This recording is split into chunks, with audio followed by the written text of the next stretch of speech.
আসসালামু আলাইকুম। আজকে মুরগি রান্না করব। মুরগি আনার জন্য যাচ্ছি বাজার। যাবার পথে দেখি ছোটখাটো একটা অ্যাক্সিডেন্ট হয়েছে। তেমন একটা সমস্যা হয় নাই, সবাই সুস্থ আছে। তো বন্ধুরা অবশেষে চলে আসলাম মুরগি দোকানে। ছোটখাটো দেখে একটা মুরগি কিনে নিলাম। মুরগি কিনা শেষ, আবারও বাসার দিকে রওনা দিয়ে দিলাম। এখন রান্নার পালা। আদা রসুনগুলো একটু হালকা করে ছেঁচে নিলাম। তারপর 7 থেকে 8টা পেঁয়াজ কুচি কুচি করে কাটতে শুরু করলাম। পেঁয়াজ কাটা শেষ, মুরগির মাংসগুলো হালকা একটু ভেজে নিব। তেলটা গরম হলেই তেলের ভিতরে মুরগির মাংসগুলো দিয়ে দিব।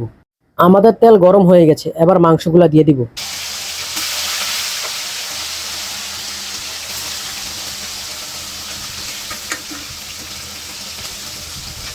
5 থেকে 10 মিনিট মাংসগুলি ভাজা হয়ে গেলে তারপর আবার উঠিয়ে নিব। আমাদের মাংস ভাজা শেষ। আজকে আমরা একটু অন্যভাবে মুরগিগুলো রান্না করব। পেঁয়াজগুলির সাথে হালকা একটু লবণ দিয়ে দিলাম যাতে তাড়াতাড়ি নরম হয়ে যায়। তারপর দিয়ে দিলাম আদা আর রসুন। এখন হালকা একটু কষাতে থাকবো।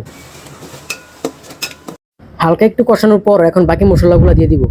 আর আমি আগেই বলেছি আজকে আমাদের মাংসটা অন্যভাবে রান্না করব। মশলাটা কষানো হয়ে গেলে আমাদের ভাজা মাংসটা এটার ভিতরে ছেড়ে দিব।